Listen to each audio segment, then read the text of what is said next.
Good evening, everyone. I'm Craig Calhoun, the director of the LSE, in which capacity I get to do all sorts of cool things, like introduce David Garland and Lacey to you tonight. It's a real treat for me to have David Garland here. He's a friend and a colleague and a really interesting thinker, so we are all in for a treat. David is professor of law and sociology at New York University, and now you can really hear me.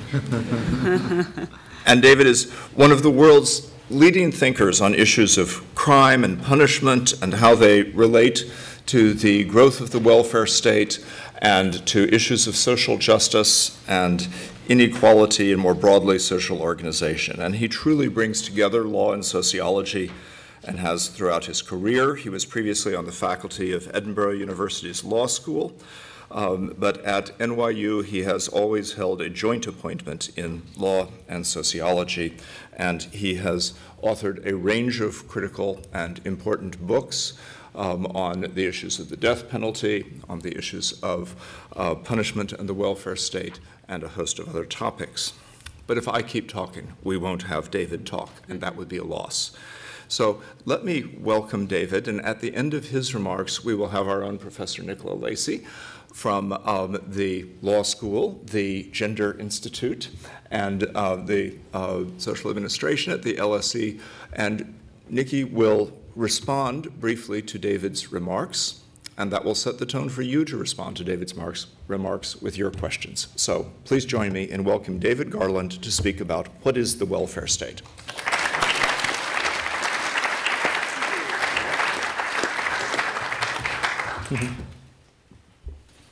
Thank you very much indeed, Craig. Craig was my head of department in sociology at NYU for a long time, and so now for the next 3 weeks he's my sort of head of school director for another period. It's really a delight to be here and to visit London School of Economics, but there's something a little odd and disconcerting about someone who's just off the airplane from the USA talking about the welfare state at the LSE. It seems like the phrase would be carrying coals to Newcastle, right? I'm sure some of you are already thinking this. And in fact, had I been based at the LSE the whole time, I'm pretty sure I would never have ventured to write about the welfare state. I would never have felt the need. Other people were doing it more than adequately. And I would never have felt qualified. After all, most of what I work on is crime and justice, sociology of punishment, and so on. The welfare state's been always in the background. I'm by no means an expert on it. However, two things are true. One is that I'm a child of the British welfare state, born in Dundee, 1945, grew up here and attended great state institutions for all of my life. And then I moved to the USA about 20 years ago, or at least I've spent 20 years in the USA. And while there, I'm just continually, and it never stops, astonished at the web of misunderstandings that prevent my fellow Americans, and they are fellow Americans now, from actually understanding or having a clue about the welfare state and what it actually is. There's at least one friend of mine, an American in the audience, and he may or may not attest to this fact. So I'm kind of characterizing American misunderstandings. You can be, Michael, the representative of it. Most Americans do, of course, have a fairly robust idea of what the New Deal was, and they certainly cherish institutions like Social Security and Medicare. They care about these very much. But they would rarely think of associating these robustly American institutions with something as decidedly European as the welfare state. So whenever that phrase, the welfare state, crops up in public discourse, it's generally being associated either with dependency-producing poor relief on the one hand, or else freedom-denying socialism on the other. In other words, the concept of the welfare state in the USA is buried beneath a kind of ideological layer and layer of obfuscation. And what I want to do in the project I'm currently working on is really just engage in a kind of public sociology, to try to do what scholars ought now and then to do, namely to clarify institutions when these institutions are misunderstood in political discourse, by the public, in the media, and so on. So that's my current project. And the LSE is probably the last audience that needs me to explain the welfare state to them. Let me just say why. You know who these people are? I didn't know that Clement Attlee had been a lecturer at the LSE for decades, in fact, from 1930 on. This is Tom Marshall, T.H. Marshall, Richard Titmuss, Brian Abel Smith, Peter Townsend. And just in case anyone's actually from this class, the LSE Department of Social Science and Administration, 1971. Anyway, LSE is the last place that needs this kind of lecture, but nonetheless, here it is. What I'm going to try and do is explain in very direct and accessible terms what the welfare state is, how it works and sometimes doesn't work, and why it is, in one form or another, an essential feature of modern capitalist societies. So, some of the misunderstandings that surround the welfare state actually stem from the name itself. And you'll be maybe not surprised. I was a little surprised to find that not just William Beveridge, but also Richard Titmuss and T.H. Marshall studiously avoided the phrase welfare state, regarded it as one of the kind of phrases of the enemies of social policy and the social institutions that developed from the 40s onwards.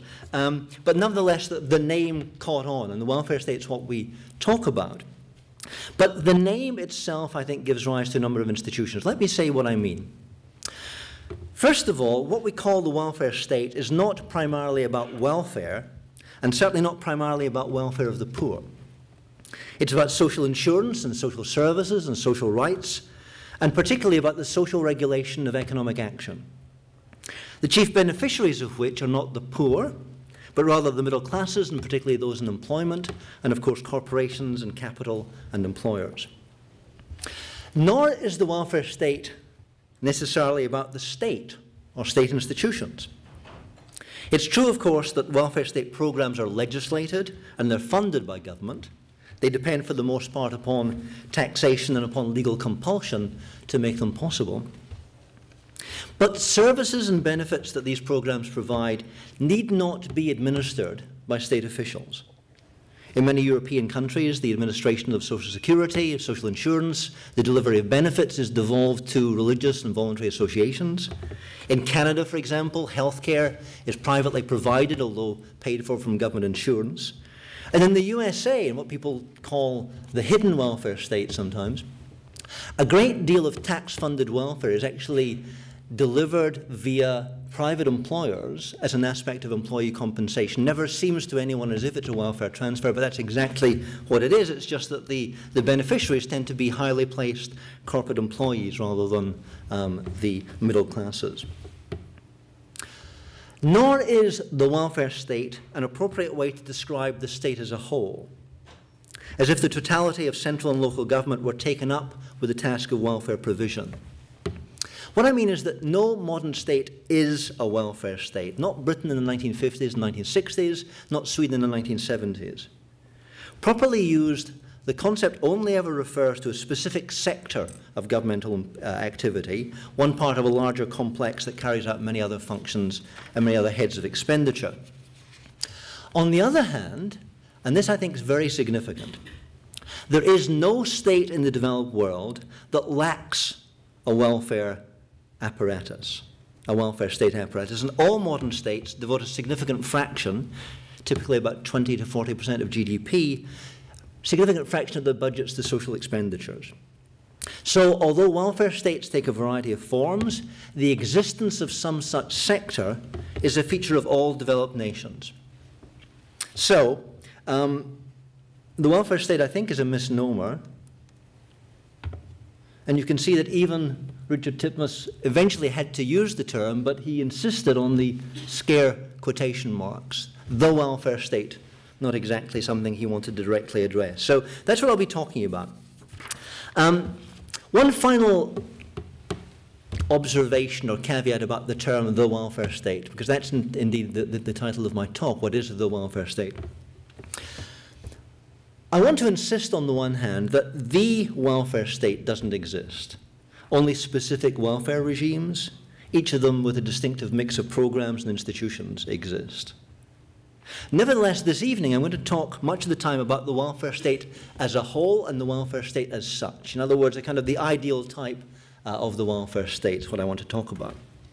Now, I realize, of course, that welfare states operate by means of a complex amalgam of different institutions and different programs, and that policy debate, the the focus of expert attention and research and argument is properly and characteristically about the specific details of particular programs. That's what it has to be about. But, and I also realize, of course, that welfare state regimes take a variety of divergent forms. Sweden is not Germany, is not Australia, is not the US, is not the UK. Welfare regimes vary. I know this. But my concern in this talk is not with program description and not with international comparison. What I want to talk about is the fundamental and the distinctive character of the welfare state as a mode of government. And I think that we academics, we social policy scholars, we LSE audiences, don't talk enough about the welfare state as a whole for reasons that I want to mention in passing. Obviously, it's appropriate for experts to focus on the details of this program or that, and that indeed is the basis of all welfare state administration and delivery and policy.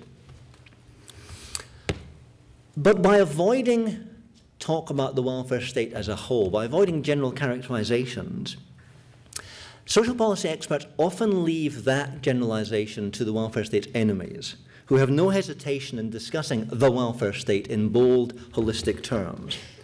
And the imbalance in the debate, I think, has some quite interesting and important consequences. For example, in the USA, opinion polls routinely show that there is very low support for the welfare state. But that coexists with very strong support for specific programs, such as Social Security and Medicare, which actually form the basis of the welfare state. At the same time, and conversely, exactly the opposite is the case with the free market. Free market is regarded very positively by Americans, despite the fact that many of its specific characteristics are understood to be socially damaging, harmful, and a problem. So you get this imbalance. And I think that one explanation for the paradox, the welfare state in general is a bad thing, in particular is good, the free market in general is a very good thing, in particular is bad. The reason for that, I think, is that while there's no end of rhapsodizing by its proponents about the free market, there's no equivalent enthusiasm expressed in general terms for the welfare state. So perhaps I think the time's come to engage at that level of abstract generalization, even while one's aware that generalizations of that kind always have to be tethered and tied to particulars and localities and variation. So what is the phenomenon that the welfare state inadequately describes? And what would a more apt characterization be? Because actually, I don't know who it was, Stephen, I'm forgetting his name now. There's a Cambridge historian who described one of the, he's written a lot about the contrast between the humanities and social sciences, and he argued that one of the kind of concerns of humanities should be the striving for apt characterization, that itself is a kind of a finding, a product of research that is undervalued in a way. Well, what I want to do in this talk is merely go for apt characterization, not any new research findings, not any new data to provide to you, but rather a way of thinking and talking about something that we often inadequately describe. So in the existing literature on the welfare state, I think there are three standard delineations, each with a different set of boundaries, and each with a different kind of core conception of what the welfare state is about. First of all, the narrowest conception, and the one that's actually preferred by the welfare state's opponents, is the welfare state understood as welfare for the poor. This refers to the most problematic and the least popular aspects of the system, namely non-contributory, means-tested relief programs, such as in the USA, temporary assistance for needy families, in this country, income support or housing benefit or council tax reduction. And this is the conception, welfare for the poor, relief, non-contributory, means-tested assistance. This is the conception that's invoked in American political discourse, and increasingly in this country, whenever the welfare system or welfare is mentioned. The second conception is the one that's the analytical focus of most comparative social policy, and it's a focus on what I think of as being the core fundamental institutions of welfare state systems. That's to say social insurance and social rights and social services.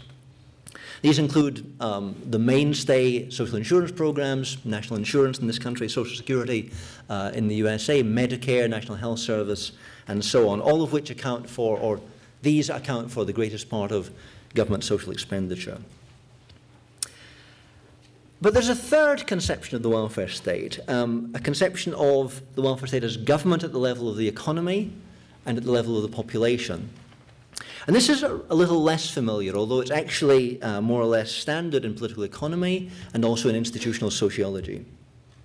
And what it highlights, not welfare for the poor, not even social insurance, but rather the government's fiscal and monetary and employment policies and their role in welfare state government, as well as the biopolitical policies that secure the health and the well-being of families and individuals.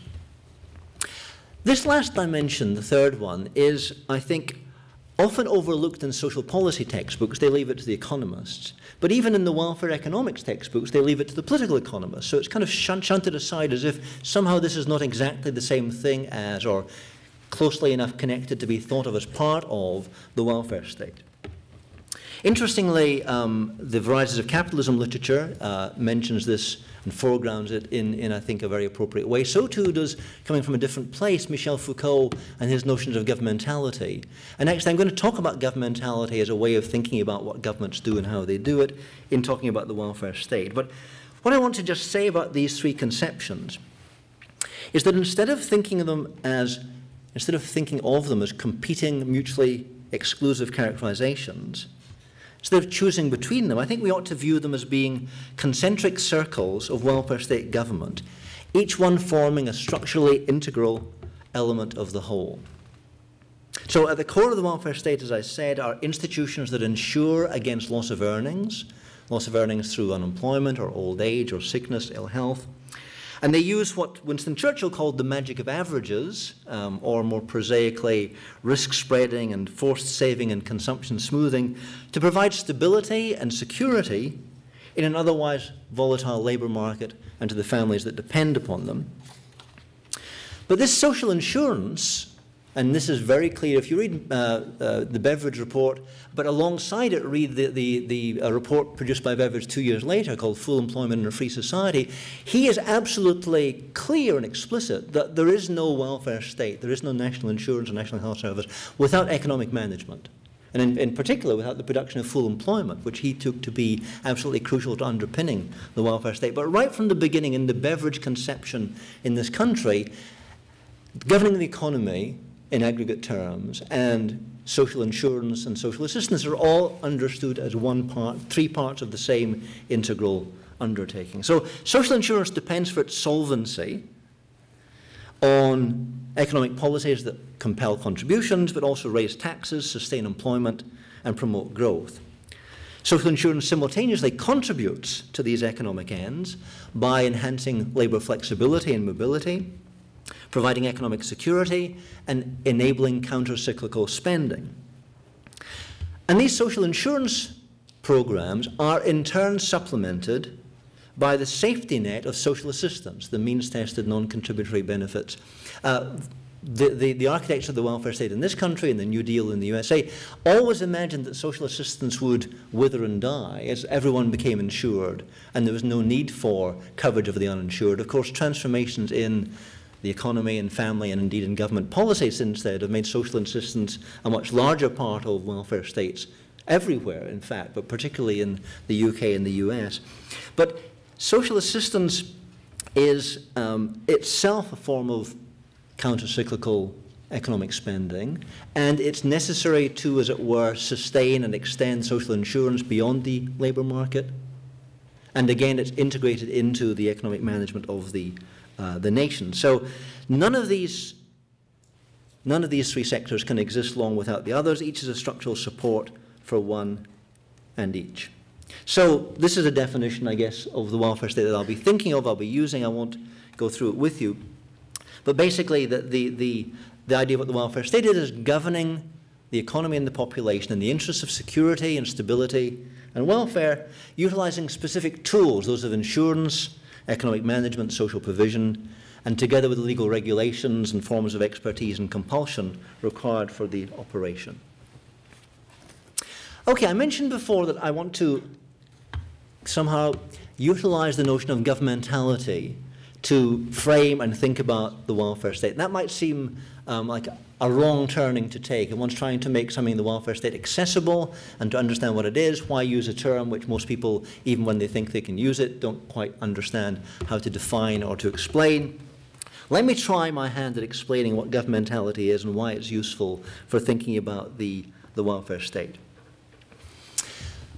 Welfare states, of course, vary over time, and they vary across national spaces.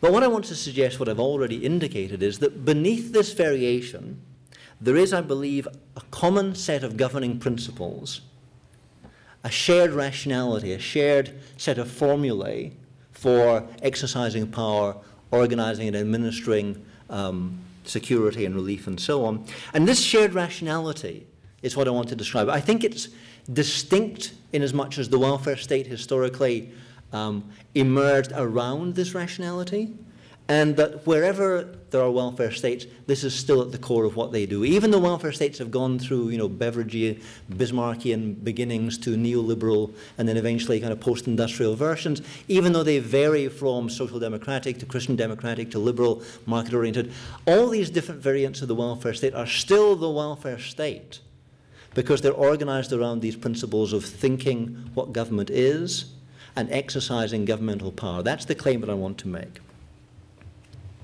Now, Michel Foucault's idea of governmentality is best understood, I think, as being a mentality of governing, right? A way of thinking about what government is, a way of thinking what government does, what it does it to, and how that undertaking is undertaken, how that project is undertaken. So the welfare state as a mode of government involves, I think, a specific mode of reasoning about and exercising governmental power associated with a specific set of governmental techniques and forms of knowledge and institutions. And I think that that's what's distinctive about, that's what emerges and is different when, really from the 1890s onwards, maybe the 1880s, you begin with Bismarck, but particularly in the 40s and 50s, when the welfare states emerged as an organized form of governmental action in all of the developed countries, I think what was driving that development and what was at the core of it was the set of principles. If you ask historians, or if you read the historical texts, and say, well, what actually defines the moment at which the poor law became the welfare state, or when the welfare state was invented, they've got a variety of different suggestions about what was distinct. They say, well, there was the abolition of the poor law in the workhouse, or there was the emergence of government schemes for organizing the labor market, like labor exchanges or social insurance. Maybe a shift of responsibility from local to national or private to public. Maybe the changed character of social provision away from paupers asking for doles to citizens claiming entitlements. Maybe the expanded role of the state and so on. All of these, I think, are indeed concomitants of what happened. But the most specific, particular, transformative development was a shift in the way that government power was exercised, and the project and the problems of governing were transformed. In other words, the most important discontinuity signaling the emergence of the welfare state in the 20th century is a change in the conceptions of the problems being addressed, and particularly new ways of conceiving the relationship between the social and the economic, and new recipes for governmental action that flowed from that new way of conceiving the relationship between the social and the economic. The new conception affects the whole population and the whole economy, rather than just the poor, rather than just the marginal. So, the welfare state as a mode of governing is what I would describe as a form of macroeconomic and macro-sociological governance directed and overseen by the nation state. Managing risk, securing employment, ensuring income, policing families, improving the health of the population, all of these become proper objects of state action undertaken at the aggregate level. And the result is a form of economic and social governance that's more comprehensive and more routine and more ambitious than any prior form, utilizing nationwide apparatuses of insurance, economic management, and normalization that have no historical equivalents.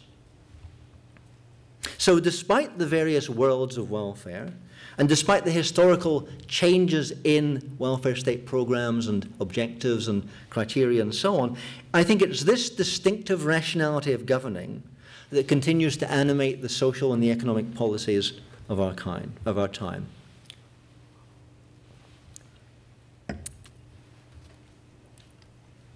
Problems of the welfare state. One of the things I'm writing a little book about the welfare state. One of the things I don't want to do is to evade or avoid talking about the welfare state's chronic problems. What I'd rather do is explain them and, as it were, contextualize them so that we begin to think of them as problems but compared to other kinds of problems rather than compared to non-problematic social arrangements of which there are zero in the real world. So let me say a little bit about problems of the welfare state, where they come from.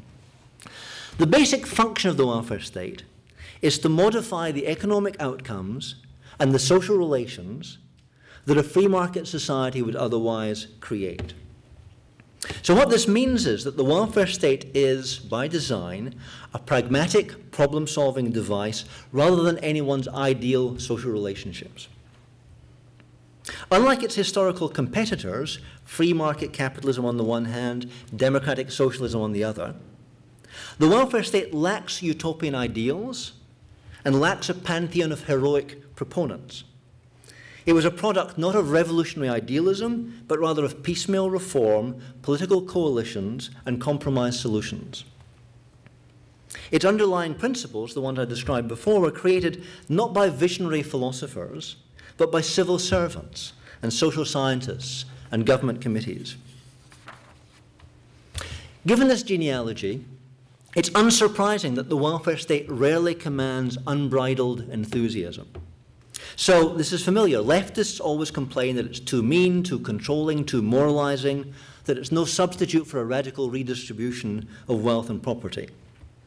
Rightists, right-wingers, complain that it's too generous, insufficiently disciplinary, that it undermines enterprise, demoralizes recipients, creates an overbearing tax and spend state. Welfare benefit recipients themselves would mostly prefer to have a decent paying job, and they bridle at the humiliations and the stigma that comes with mean-tested benefits, and taxpayers complain they're working hard to pay for others who don't, and so it goes on.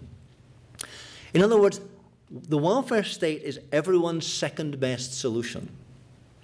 If markets and families could be made to work of their own accord, there'd be no need and there'd be no demand for a welfare state. The welfare state ideal, paradoxically, is a welfare state that tends towards zero. So why is this? Why is welfare state and welfare such a problematic, ambiguous ideal? And why are welfare state practices so plagued with chronic problems? Well, one reason is that the relationship between the welfare state and market capitalism is simultaneously a necessary relationship and a contradictory relationship. It's necessary and it's contradictory at one and the same time. In modern societies, privately determined economic action and publicly determined social protection are shackled together.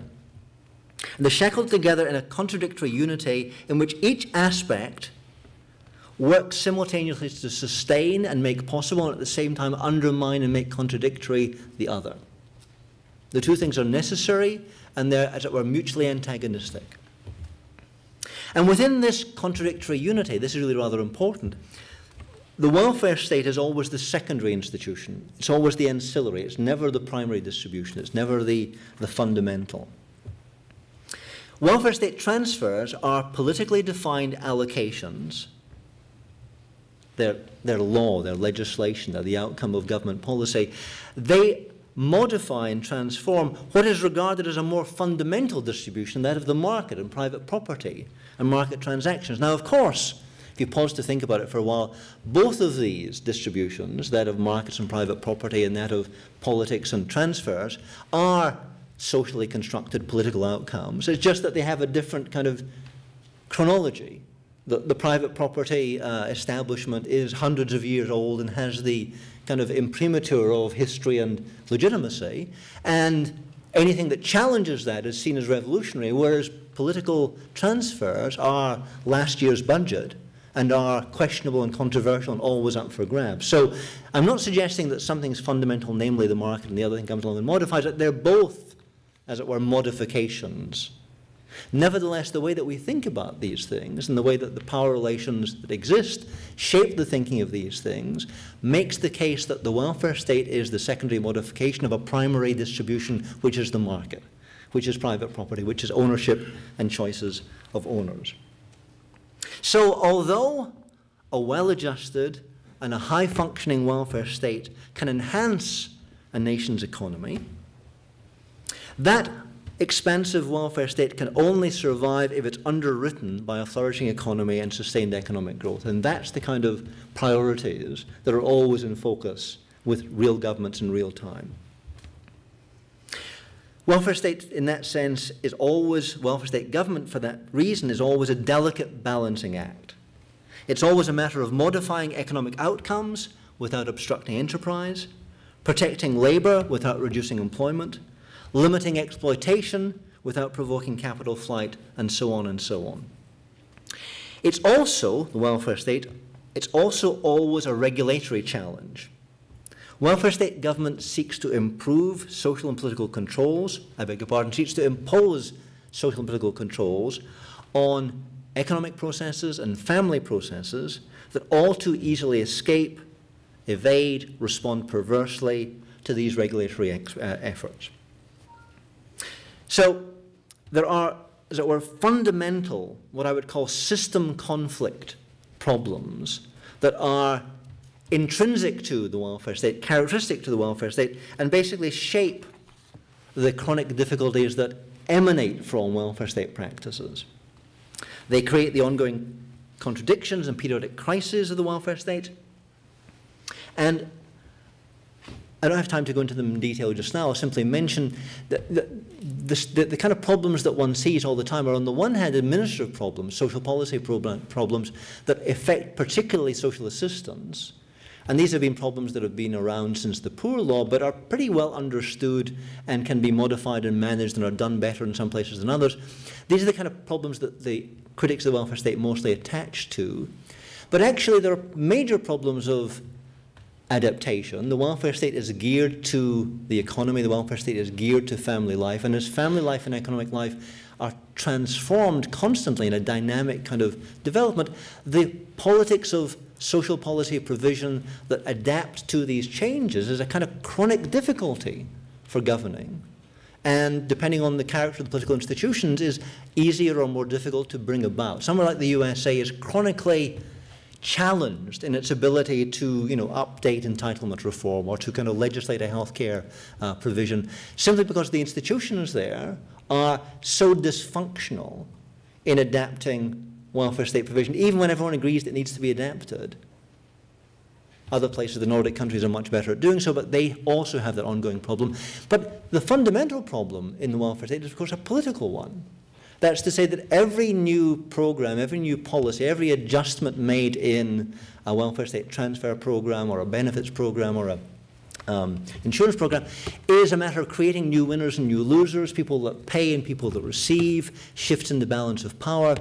So the politics of the welfare state is always front and center to policy argument. Neoliberal transformations of the welfare state over the last 30 years have been policy reforms and adaptations and sometimes even improvements. They've mostly been shifts in the balance of power. They've mostly been raw efforts to reassert the power of capital against the power of labor and to assert the private sector against the public sector. The political character of the welfare state is absolutely at the heart of what is actually a governmental undertaking, which is about administration and about technical details and about kind of designing programs that work. So there's always this tension at the heart of what the welfare state does. Let me say a little bit about the longer term history into which the welfare state fits. Because I began by saying that the welfare state is a distinctive, modern mode of government, one that emerges really in the 20th century and that is specific and different from the welfare and economic arrangements that preceded it. And that's true. But for all its historical specificity as a mode of government, it's also possible, and I think it's actually useful and important, also possible to think of the welfare state as a chapter in a much longer term history of the relations between economic action and social provision. So, libertarian critics of the welfare state often refer to laissez-faire, free market, 19th century liberal world as if these arrangements were the natural condition of mankind.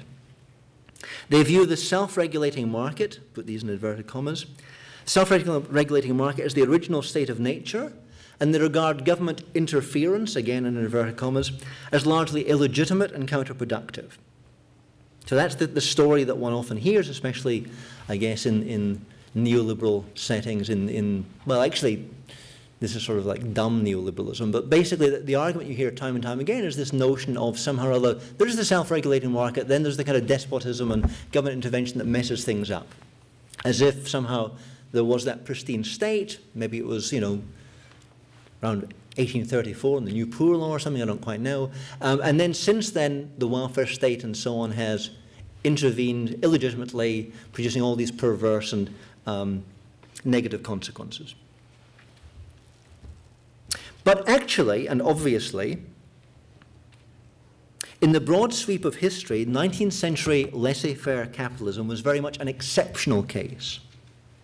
And far from being natural, free market economic arrangements had to be forcibly established by government action, by action that overturned customary laws and traditional collective safeguards and rights in common that working people had long enjoyed.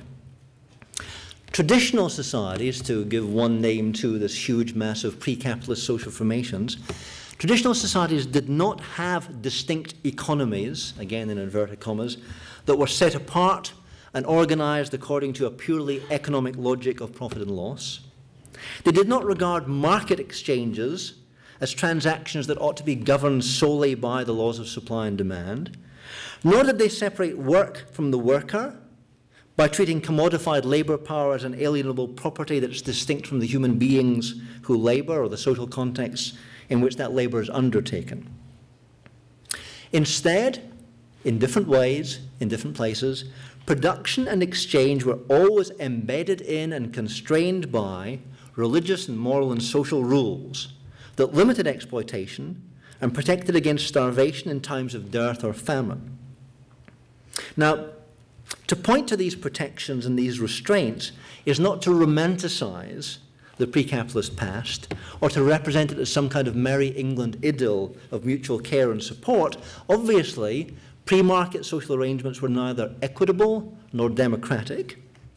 And in many important respects, especially for the commercial middle classes, the coming of laissez-faire, coming of the free market in the 19th century, was a liberating escape from a world in which narrow special interests used political power to secure sectional advantage. But for all their commitment, these traditional societies' commitment to group privileges and to monopolies and to rank and status hierarchies and to various forms of servitude, these communities insisted that economic action should always be subject to social and moral restraint. The coming of a fully fledged capitalist society in 19th century Britain was the first time in human history that economic actors shrugged off these social constraints and persuaded the nation's rulers to entrust the collective welfare of all to the logic of private accumulation. In other words, the creation of a laissez-faire capitalism was an economic and a social revolution. It was a departure from a long-term pattern of socially regulated production and exchange. And famously, as Karl Polanyi pointed out, it was in reaction to that revolution, a kind of counter-revolution, kind of a second act in this transformation. It was in reaction to the capitalist revolution and against the social dislocations and human disasters it created that the welfare state was first developed.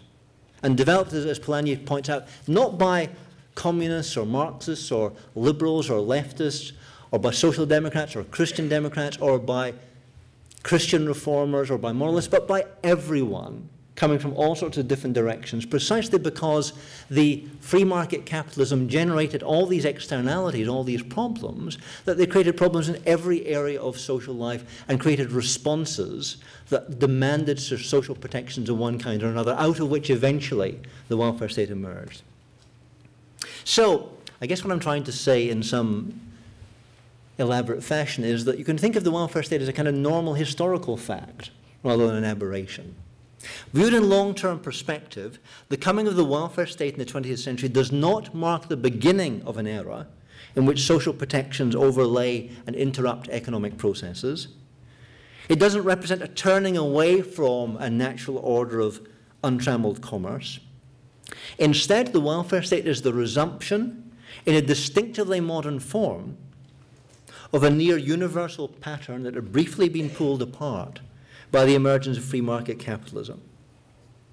In other words, in the history of human societies, economic action has generally been embedded in and constrained by the norms of social and political and moral life, and the welfare state marks a return to that historical norm rather than a deviation from it.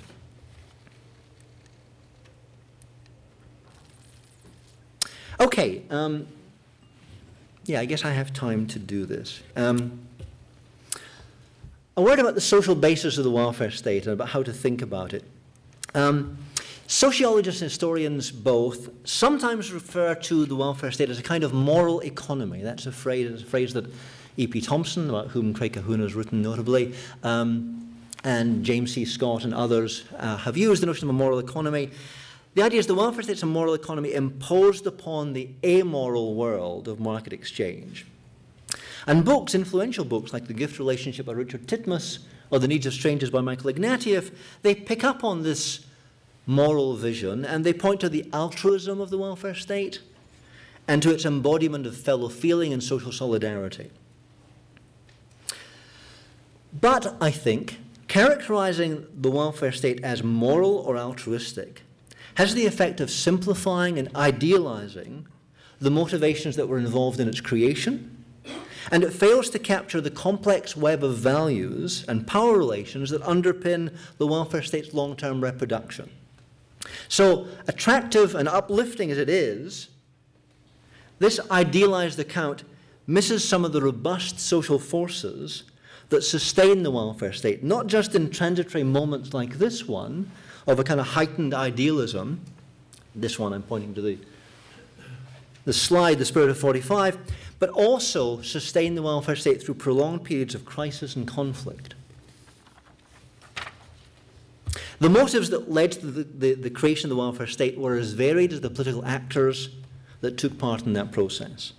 So welfare was provided as a matter of right or social justice, but also in exchange for votes or for loyalty to the state or to avoid trouble.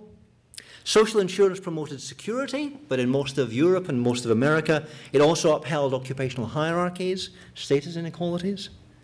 Welfare regimes were designed to civilize and to humanize capitalism, but also to make it more efficient and more resistant to fundamental change. Social services were designed to promote citizenship and positive liberty, but also to counteract degeneration and improve the race. And actually, one of the things that one forgets very quickly is that people like Beveridge, for example, were very much in the eugenic society, were very much at the forefront of mechanisms for improving the unfitness of the race of the British Isles. And these kind of conceptions were very much at the heart of welfare state. Fabian, think of Sidney Beatrice Webb, think of George Bernard Shaw. Basically, this kind of understanding what the welfare state was needs to be de-idealized in some important way, not to, as it were, reduce its moral uplift and capacity, but to understand how it survives even the amoral periods, even the non-ideal period.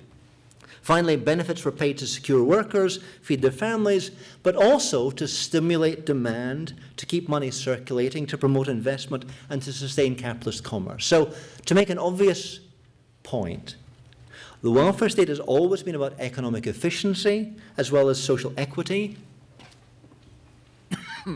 and a related point, that it's always served the interests of the rulers as well as the ruled. So to be for the welfare state, despite these kinds of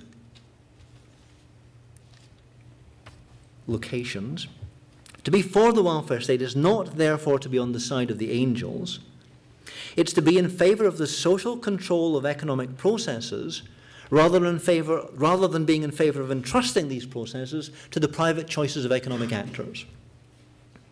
Nor does being for the welfare state mean being against capitalism. Welfare state institutions are, as John Maynard Keynes, who sadly was not an LSE professor, I don't know what you were thinking of back then, but he debated with one, what's his name, Hayek, was that the name? Yes, bad choice. So, nor does being for the welfare state mean being against capitalism. Welfare state institutions, as Maynard Keynes himself pointed out, are collective action techniques for the management of for capitalist market processes, not for their destruction. Basically, the welfare state is how you make capitalism more efficient, reduce its unpredictability, its uncertainty, its booms and its slumps, ways that make it more socially and economically sustainable in that sense. I might also say, and here I'm kind of referencing recent research on the Swedish welfare state, although this is something that all Swedes always know. To be for the welfare state is not to be, as it were, for the collective and the communal and against the individual and the autonomous. It's not a way of cancelling freedom, as the American rhetoric often suggests. Sweden's welfare state, to take a very telling example, because it's the most decommodifying, most extensive, most expensive one in the world, or at least, in the Nordic countries it was the first, and now it's the second. But anyway, Swedish welfare state, one you probably know, it's not an expression of a collectivist culture, nor does it produce collectivist outcomes. To the contrary, the Swedish welfare state is a collective means of maximizing individual autonomy. The autonomy of the employee vis-à-vis the employer, and of family members, particularly women, vis-à-vis the family. And it's not surprising to find that on all the evaluations of, or all the research testing social values, the Nordic countries are the most individualistic of anywhere in the world. And this is, this is produced by the welfare state, enabled by the welfare state, channeled through the welfare state rather than destroyed by the welfare state. Okay, the concluding section of what I want to say merely sums up in a sociological theorem the argument that I want to make throughout. And the argument is this, that the welfare state is not a policy option that we're free to adopt or reject at will, nor is the welfare state a phase of post-war history that we're now leaving behind. The welfare state is instead a fundamental dimension of modern government, absolutely integral to the economic functioning and the social health of capitalist societies. And we can make this claim, I think, in the most concise form by stating that in such societies, in modern developed capitalist societies, the welfare state is what Emile Durkheim described in the Rules of Sociological Method as a normal social fact. And I need to emphasize that for Durkheim, normal doesn't mean necessary evil. Normal means essential, integral, crucial to the social functioning of the organization in question. So normal in the sense of the physiology of a normal human being looks like this, and there's no health without that particular physiology. Okay, so Durkheim talks about a normal social fact, doesn't talk about the welfare state. He talks about normal social facts having two criteria. You can decide whether a sociologist can ascertain whether a social fact, an institution, is normal or abnormal for that kind of society by reference to two criteria. One is the social fact in question, does it exist in all such societies at that stage of the development? And secondly, is it bound up with the functioning of that society? The actual, I didn't put the actual text, but I've summarized in rather more accessible English what it is that he formulates in the rules. So these are the two questions. To be normal, it has to be present in all such societies, and integral to the functioning thereof. So the first question is really easy to answer. The welfare state does indeed exist in some version or other in every developed society that has an industrial or post-industrial economy. And that continues to be true even after 3 decades of anti-welfare state neoliberal policies in the US, the UK, and throughout the developed world. The second test is more complicated and more theoretical. How can we show that the welfare state is essential to the functioning of developed capitalist societies? How can we demonstrate, as Durkheim would have put it, that it's bound up with the fundamental conditions of social life? That's a theoretical question, not an empirical one. To answer it, I think we need to recall some of the harsher characteristics of capitalist economies and competitive markets, features that we often forget precisely because the welfare state moderates and obscures them most of the time. Modern societies are capitalist societies. They are, to paraphrase Wolfgang Streeck, who actually was a speaker at this university very recently, capitalist societies are, to paraphrase, societies that have set up their economies in a capitalist manner, and in so doing have, and this is important, have entrusted the vital task of material provision upon which all human life depends. They've entrusted that task to private economic actors, to capitalist firms whose actions are oriented towards the accumulation of capital and whose actions are undertaken on the basis of private calculations of utility for that particular actor. That's what capitalism is. Now, capitalism, it should be said, is a tremendously powerful system of production and exchange. No other economic system can compare in terms of its sheer productivity, technical innovation, dynamism. Similarly, open markets have their virtues. They are remarkable arrangements for generating choice and communicating information and promoting certain kinds of freedom and equality. And the expansion of trade and commerce has, if historians are to be believed, contributed to the softening of manners, to the expanded scope of solidarities, to the civilizing of nations. In all these vital respects, capitalist economies have been an enormous boon to human welfare. But there's also a fundamental sense in which capitalism as a system of economic action is profoundly antisocial. Societies that allow economic life to be governed by the logic of private profit and market competition are necessarily societies at risk. Societies that are prone to undirected rapid change, to concentrations of wealth, socially damaging inequalities, crises of accumulation, and periodic economic collapse, sometimes on a world scale. If one was giving this lecture in 2007, you might have to, as it were, remind people of history. This is still our lived experience. The chief characteristics of capitalist economies, capitalist societies, are uncertainty, undirected change, insecurity, socially damaging externalities. The idea that capitalism is about equilibrium is an artifact of economic theory. It's not a feature of real-world economies. They are, on the contrary, generative of unpredictability, undirected change, insecurity, uncertainty, inequality, and socially damaging externalities. So what Schumpeter meant when he talked about capitalism as a system of creative destruction, leaving a tail of disruption in its wake.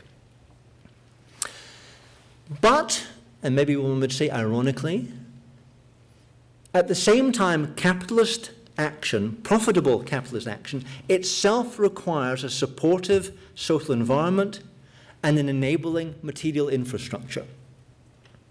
Capitalist action needs a socialized, educational, a socialized, educated, healthy workforce, and it needs the functioning families and schools and healthcare systems that produces that. It needs a dependable supply of raw materials and resources, a transportation infrastructure, a population of consumers, a stable political environment. All these things are necessary to capitalist action, but left to its own devices, capitalism tends to destroy these essential social supports. Its tendency is to commodify, to consume, to expand and to destroy all the obstacles that stand in the way of accumulation. And these capitalist accumulation processes produce disastrous side effects, as witness the current threats to the climate, to natural resources, to family life, to physical economic health of populations. Market capitalism is, to quote Wolfgang Strick again, an inherently self-destructive social formation, which is protected from these self-inflicted dangers by the operation of anti-market and market moderating processes. So the paradoxical, one might say the dialectical consequence is that capitalism depends, and depends vitally, on the presence, which is essential but never guaranteed, of effective opposition to it. In other words, to avoid self-destruction, capitalism needs a set of countervailing forces. And the welfare state is the collective name that we give to these forces. The social regulation of markets, the social insuring of workers, the public provision of social services and protections, in short, the welfare state, in one or other of its variants, is our established means of restraining the antisocial dynamics and the destructive externalities that are the essence of free market capitalism. So critics of this arrangement, critics of the welfare state, describe it as being a hindrance to economic vitality, but the Durkheimian sociological analysis I've just set out suggests the exact contrary, that the welfare state is an essential means of sustaining the vitality of capitalism.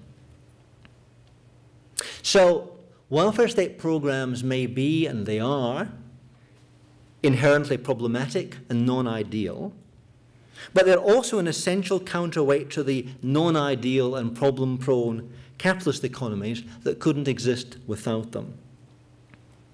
So once we establish that social fact and put an end to the destructive dismissal of the welfare state project, we can get back to the real questions and the real problems of policy design and program adaptation. Thank you very much indeed.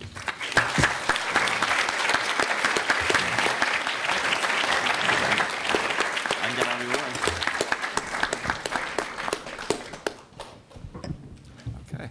Thank you very much, David. And now let me call on Nikki Lacey. Thank you very much. Is that microphone working all right? First of all, let me... Yes, come and sit down. I'm not going to take any of the discussion time by even walking to the podium, but let me just add my thanks to David for coming. It's wonderful to have you at the LSE, and fantastic lecture. Wonderful to see how your work has come back to the welfare state. Well, many of us remember your first book, Punishment and Welfare. It's interesting to see you coming back to those issues. So it's really gilding the lily to call me a respondent. I'm simply going to make 3 brief points by way of getting the discussion going and putting some issues on the agenda. So the first point I wanted to make about your very rich lecture, David, is just to see if you wanted to say any more, anybody else wants to come in on the question of institutional variation, which you mentioned quite a lot but didn't really get much down to. So what, as it were, we might call the Justa Esping-Andersen agenda, because it seems to me that you're making a very strong argument that it is legitimate to talk about the welfare state in a generalized way in terms of some sort of key principles or rationalities of governance, just as Esping-Andersen was talking about welfare capitalism. And I would have thought that his analytic linkage of welfare and capital together in that way is very sympathetic to you. But I just wonder how much weight you would want to give to the essential point of Esping-Andersen's argument, as I take it to be, which is that while he, I think, would absolutely agree with you that the welfare state has emerged to resolve certain tensions that are produced by capitalist economies, nonetheless, the ways in which countries do so find equilibria through welfare state arrangements has taken very different forms, and that those forms, those differences persist even in the era of so-called neoliberalism. So that's the first point. Secondly, exploiting, abusing indeed, the privilege of the respondent not to have to stick to one coherent theme. And my second question, in a way, goes in the opposite direction, and it's really the historical point. Now, you used, I think, very sensibly, you tried to have your cake and eat it by sort of saying that the welfare state is a very historically specific phenomenon, but on the other hand, that doesn't mean, if we conceptualize it quite generally, that we can't see origins going back into things like the Poor Law and so on. And I think that's absolutely right. But I just wonder about, I think I want to voice a little bit of skepticism about the idea of a world, a sort of exceptional historical era of laissez-faire capitalism, in the sense that wouldn't we think of things like the Factories Acts as part of, in some sense, the history of the welfare state? I mean, sort of speaking as a criminal lawyer, in a way, the era that in a way is the era of laissez-faire capitalism in this country is also the era of the sort of efflorescence of the whole regulatory wing of the criminal law, facilitated through institutional developments like the summary jurisdiction. So that's number two. And number three is really just a cheeky question about the relationship with your first book. It's become very common to argue, and I think it's a really interesting argument, that in our current economic conditions, we're seeing a sort of realignment of welfare mechanisms and penal mechanisms in governmental rationality and practice. If we have the sort of general idea of the welfare state at a high level of abstraction that you're arguing from, is there any sense in which we could argue that bits of the penal system are part of the welfare state? Thank you. So the answer to the last one is yes. Thank you very much indeed, Nikki, for these comments. And I'll answer them in the order you stated them, so that Esping Anderson's, those of you who know the welfare state literature know this one very well because it's a classic and the most cited text. His differentiation of three worlds of welfare, that's to say three ideal types of welfare state regimes, and their characteristic varied organization of institutions and hierarchy of the extent to which welfare decommodifies people's existence so that they can exist outside of the labour market. They don't have to sell their labour in order to survive, the quality of social rights, the extent of social provision and so on, varying on the one hand from the social democratic regimes in the Nordic countries to the other extreme, the liberal market conforming regimes of the USA and New Zealand and Australia in different ways, Canada, and increasingly the UK, which has like migrated into that camp. And in the middle, a different mode, the Christian democratic one, which is much less decommodifying, or much less defamiliarizing, actually, as it were, sustains traditional families rather than releases women and individuals from these families. These variations and the 100 other versions of typologies of comparative social policy all have their uses and all answer the questions or are decent efforts at answering questions that are legitimate and important and to be posed. So if one was to ask, what's the difference between the US and the UK, or the UK and the German, and the Swedish and the German, these kind of ideal types are the first step in answering these questions. But I think of theory and concepts as being pragmatic tools oriented to particular inquiries. And I think that the inquiry that I'm undertaking right now, which is to say, is there something distinctive about all welfare states that separate them from prior forms of economic and social arrangements, but are the family resemblances that make each of them a form of the welfare state rather than different kinds of things? So, for example, Sweden is not socialism as contrasted to US capitalism. They both are forms of he says welfare capitalism. Unfortunately, in the US, that has a different connotation. Welfare capitalism meant, as it were, a corporate response to price controls and to compensation packages in the middle of the 20th century. So I can't use that term. I prefer maybe talk about the social state. That might be a better term than welfare state. But his differentiations are important for his purposes.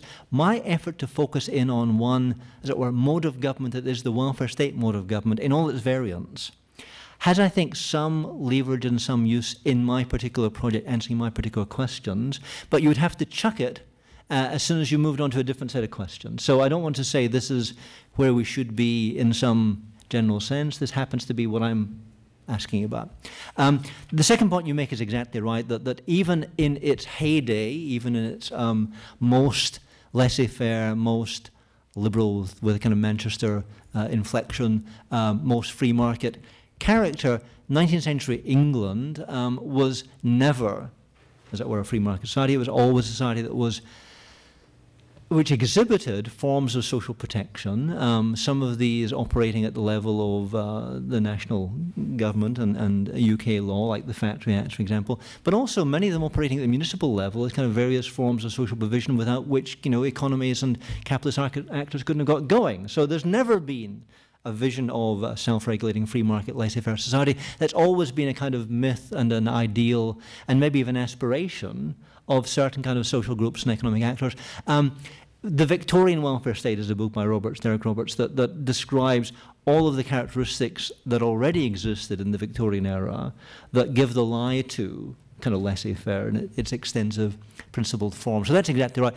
The interesting question for historians is, when do these specific public interventions to restrain the market or to provide social protections, and after all, the Poor Law, even in its 1834 version, always did, you know, intervene to stop people starving. They might have to go into the workhouse to do so, although in fact, pretty soon after 1834, most people were actually given out relief, despite that being a violation of the principles of the law.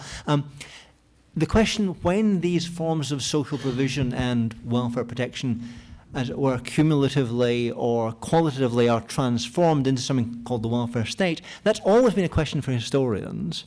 And in a way, that's a question I'm trying to answer by focusing on this notion of what it is that government imagines its problems are, what it imagines its practical objects that it acts upon are, and what it imagines the forms of expertise and technologies with which it acts are. So that's, for me, why this is a useful notion. The third question you asked about the relationship of the penal and the welfare. So I begin, those of you who need to take a step back with Nikki and I, or with Nikki and me, have to realize that I also spend much of my time arguing in the world of sociology of punishment and criminology and crime and justice about what's happening with the penal system, what's happening with, you know, prisons or the death penalty or patterns of social control of criminal offenders. And one of the things that's been argued very vociferously, and because it was Louis Vicomte behind it very energetically, is the notion that there's been, in, you know, the period from the 80s through the 2000s, a shift from the social to the penal state. And that we used to be in the social state, now we're in the penal state. This, for me, is, you know, grossly exaggerated at both ends, that we haven't left behind the social state and we aren't living in a penal state, but there clearly has been an expansion of, you know, penal mechanisms. There's been mass imprisonment, there's been an extension of controls over criminal offending. At the same time, there's been, mostly at the margins, actually, or mostly in the kind of tools for governing the economy, there's been transformations in the welfare state, but not its abolition. That's kind of crazy. So the big story about there's been a move from a social state to a penal state seems to me to be like, let's just erase that and start again. That's not a helpful way of thinking of things. On the other hand, if you're asking, or if one asks, does the welfare state, as I understand it, involve and entail and embody institutions and practices that we think of as part of criminal justice, then yes, for sure. And the most obvious one is something like probation or social work with offenders, where there's an enormous overlap between, as it were, social work and policing of families and criminal justice and court decisions. So for sure, if you like me come from Scotland, then the notion of a generic social work department in which the same social worker team deals with criminal offenders at the court and deals with families in trouble and educational problems, then that overlap exists because institutionally it's been determined. Thanks, David. Thank you. All right. Let's invite some questions from the audience, even though I'm itching to ask a question of my own. Look at the self-restraint, please. And may I ask, we'll take 2 or 3 questions, and please identify yourself when you speak and take the microphone. Well, yes, I'm Robert Reiner, and I'm an emeritus professor in the law department. I also wanted to do something like what Nikki did, which is to compare what I thought was a fantastic account that I think I'll be meditating on and thinking on for a long, long time, and look forward to the book. But it seems to me that it takes almost a polar opposite approach to the one you took in Culture of Control, in that, and the kind of question that, not about crime and punishment, but about political economy and culture in general, the kind of approach that comes from the Culture of Control. I wonder how you would answer the questions that you do answer there when you've constructed this, in a sense, opposite argument of constructing an ideal type and arguing that it's, in some sense, essential. What that leaves out, it seems to me, is, without going to the extremes of Wacquant, saying that there's fundamental transformation, something has happened that you trace so effectively in the Culture of Control.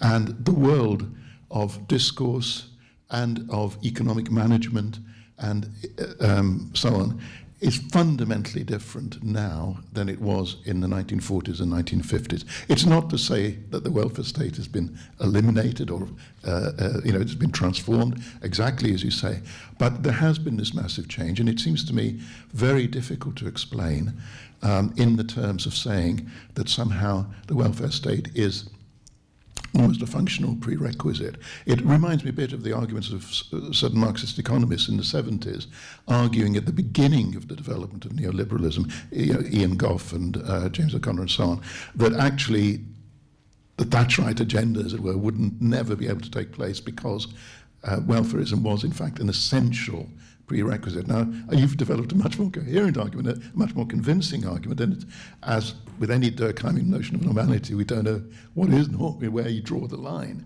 that it can't be eliminated. But nevertheless, I think it'd be very, there is this big, big, big puzzle of how do we explain the transformation beginning in the 70s, away from Keynesianism and the popularity of the welfare state to something else. Okay, I think that question is big enough that I withdraw my previous idea of taking 2 or 3. David. So that's a really interesting question for me to think about, and I hadn't quite myself focused on the sort of polar opposite nature of my thinking from one project to the next, like lurching around, thinking this, then thinking that. But I think, frame it this way. What I want to do is something that can be framed under, Foucauldian notion of a history of the present. I want to understand, as it were, how we're governed today and how we live today under government. And the Cultural Control book was certainly asking questions about the transformations that have occurred since the 1970s. And here what I want to ask is, well, what has stayed the same? And what's the relationship between, as it were, processes that are long-term and processes that are short-term? So I have no interest in slighting or minimizing or ignoring the major transformations in our world that new right, neoliberal, neoconservative social forces have brought about. And interestingly, of course, they've had their biggest impact and they've had most critical purchase precisely in these welfare state societies where the welfare state is least, as it were, an aspect of social government in the economy, that one feels the critique of welfare most powerfully where welfare is minimized rather than where it's maximized for reasons to do with its kind of role in the positive aspects of economic production rather than its kind of restraint in them. However, Craig once wrote an essay, I've forgotten its title, but it was about postmodernity. And one of the things that he was writing was that all of the excitement about the postmodern tends to operate in a kind of amnesia about the social forces that we think of as being classically modern, like bureaucracy or capitalism or organization, that have not been left behind. On the contrary, coexist with the new forms of social life or identity politics or organization and so on. I want to do something similar. Dismayingly, though I think symptomatically, when Michel Foucault, in his final years writing about government and governmentality and about the present, when he began to move to away from, he was most comfortable in the kind of classical age and then in the 19th century. When he began to move to the 20th century, the 1960s and 70s when he was writing, 1970s and 80s when he was writing, instead of writing a history of the present that focused upon the actual mechanisms that governed France in that period, which were very much welfare state mechanisms, he focused on the critique thereof in the form of neoliberalism. And he wrote about order liberalism, and he wrote about Chicago liberalism, and he was fascinated by this analysis, and much of the kind of post-Foucauldian enthusiasm, the governmentality scholarship, has taken up neoliberalism and studied it in great loving detail, as if that's now, as it were, the horizon and the central tendency of who we are and what we do, when in fact neoliberalism is a critique of welfare government that is, as it were, folded into and modifies welfare government rather than has displaced it. So in some sense what I want to do is periodize and frame the present in that larger context and ask the question, what has and hasn't changed as a result of the kind of transformations I was describing in the culture of control. So sometimes one's asking about change, sometimes one's asking about continuity. The big picture has to be a combination of these things. I mean, nothing is unchanged by transformations. Everything exists in a new set of structures and relationships. Nevertheless, it seems to me that the core of the welfare state as a project, governing the economy and the population, as a technology, social insurance as its mainstay, and most of the other things too, are not erased by neoliberalism. Rather, they are, there are different kind of understandings of what the economy is and how it can be governed. There's different understandings of social assistance and how it should be regulated and disciplined. But by and large, it's the same undertaking with a different politics, different ideology, rather than a new way of governing. That would be my thinking right now. And this project is about, let's, enough with neoliberalism already. Let's frame it in terms of what has and hasn't changed. That would be how I would think about it. It's very helpful to remind me that I was, as it were, all about neoliberalism, neoconservatism in one book, not so much anymore. Okay. The gentleman in the back, about 3 rows in the back, gray shirt. Someone get him the microphone.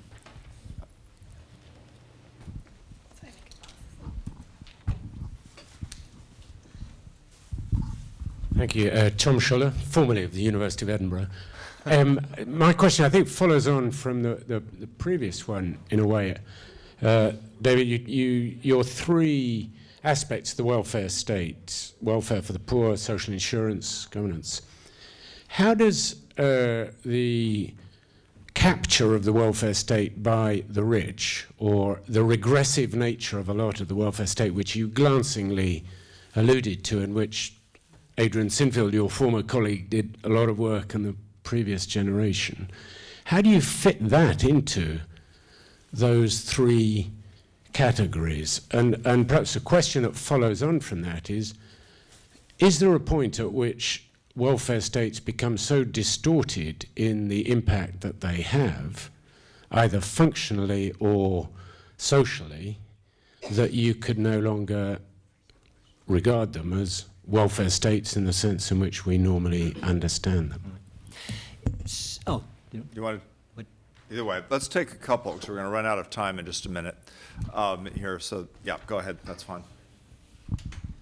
Yes, my name is Christian. I'm a PhD student here.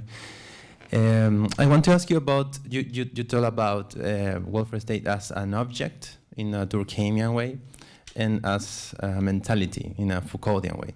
And I see some maybe contradictions between both, because an object in the Durkheimian way is something that you face. It's something that is there and that is even against you. You cannot do anything about it. But a mentality is something that you can use to think, and you can be the subject of that thinking. So do you see any problem with using those different categories to name the welfare state? Okay, third question. You know the answer is going to be no to that one, right? Yeah, you know that. So that took care of that one. Man in the green shirt in the back. Yeah, probably due to the idiosyncratic nature of my graduate education, I find myself agreeing with most of the things that you say. But I am still troubled by the original question, and particularly how we would sort of see that, and are we overlooking things that have changed? So one way to think about this is to write a history of the present. Another is to look for kernels of possibility, but also horror in emerging social institutions and social arrangements, right? And to some extent, the history of the present can potentially blind us to kernels of the future, which are potentially something that we should be paying more attention to. So I'm troubled by this because a lot of your argument is sort of characteristically functional, but I'm a little bit unclear about what actually are the functions that are necessary now. So a lot of the language you use is very typical of the way a lot of political economists would talk about the welfare state, but also others. And they're usually talking in reference to a type of mass capitalism, which is certainly not as present today. So when you think about financialization, making reliance on primary accumulation much less important for profitability, do you really need to have all of this stuff out there to make sure that the economy functions well? And on the other side, one of the reasons that's often explained for the need, in terms of the need for the welfare state, is the need for political legitimacy. One argument would be that actually we've substituted economic inclusion for various forms of participatory inclusion. We include people in all kinds of discussions, but they don't actually have access to material resources. And in that context, are we actually dealing with something which is going to be a more significant shift than you're suggesting? All right, go for it. So I'll answer these, as it were, in reverse order. So Michael, who actually was a graduate student of mine and a graduate student of Craig's, Nikki, what have you been slacking? Where were you, Nikki? Innocent. So notion of kernels of the future, it seems to me that the current phase of the welfare state development across its variant welfare regimes is what I would describe as like the search for welfare state 3.0. Basically, the classical welfare state in the post-war era gave way to, was transformed by neoliberal welfare state 2.0. And we're now in the kind of mode of trying to find the adaptive mechanisms that will shape welfare institutions, social insurance, labor activation, family policy, to the transformed character of the post-industrial societies in which they now operate. And that's a major set of problems, not least because of all the vested interests, because of the pattern of, as it were, political power that operates around the current, those in employment, those in retirement, those who have the kind of vested schemes, and their lack of interest in voting for policies that reduce theirs and maximize. Nevertheless, that kernels of the future is basically what you're seeing in welfare state social policy innovations around the world right now. And the last chapter in the book is actually about that. It's precisely what the emerging problems for welfare states are and what the emerging solutions for them might look like. The question that came second about the Michel Foucault concept of mentality, which is idealized or ideal or ideational, and the Durkheimian one of social fact or social object, which is kind of hard and unchangeable. I would think both of these terms a little differently. So although Foucault uses the notion of governmentality, what he has in mind is something really rather concrete and specific. What are the actual ways of organizing a question, posing a problem, as it were, bringing into view an object upon which action can be taken? And what are the technologies and forms of discourse or expertise or knowledge that will organize that action? All of these things I think of as being less mental or ideal and much more concrete and material, actually. In the same way, Durkheim's notion of the social fact, it's true that his first, the Rules of Sociological Method is written a couple of years after his PhD thesis. Division of Labor is his PhD thesis. Like, would all of us have PhD theses that were still being read and reprinted 100 years after? But that's where he is. It's a very early stage in his work, and the social fact analysis there is given a kind of clunky positivistic rendering. I think if you read his work as it develops, it's clear that social fact, when he thinks about ritual and religion and the elementary forms and so on, he has a much more nuanced, much more phenomenological, much more flexible concept of what social facticity is, and it's not the kind of immovable hard object. To Tom, I was seeing Tom all the way through the lecture, and I'm thinking he's frowning so hard. I'm really having a hard time persuading him of anything. So the question there was about whether the hidden welfare state, whether welfare state captured by the rich, is such that eventually, first of all, how does it fit into my typology, and secondly, how is it does it distort the function or the purpose or the aim of the welfare state? So when I'm thinking about social insurance and social rights and social services, the forms of corporate welfare that one thinks about, whether it's home mortgage tax allowances, or whether it's the fact that you can get more or less free health care or private school tuition for your kids on a tax-funded, tax-reduced top line in your salary package, which is actually a huge welfare transfer that nobody ever talks about. First of all, because it occurs through the tax code. We don't debate the tax code, nobody reads the tax code. And secondly, because it's wealthy people, so we don't have to worry about their incentives. We know that we need to give them money to work, whereas the poor, you've got to give less money to work. It's kind of like, people understand that. But the fact that the USA has a large welfare state that's just going to the rich does indeed make it a very specific kind of welfare state, not one that's about equality, not one that's about decommodification, one that's about social distribution, one that's about America. I mean, it's not a big surprise that the welfare state you get in the USA is one that more or less reflects the balance of power and the institutional configuration of the USA. So it's not that the welfare state doesn't have a welfare state. It's not that the USA doesn't have a welfare state, nor that its welfare state has been somehow or other distorted to the point where you can't call it that. Welfare states are not about equality necessarily. They could be about, buying loyalty to the state. They could be about, making capitalism work better. There's a whole bunch of things that they're about.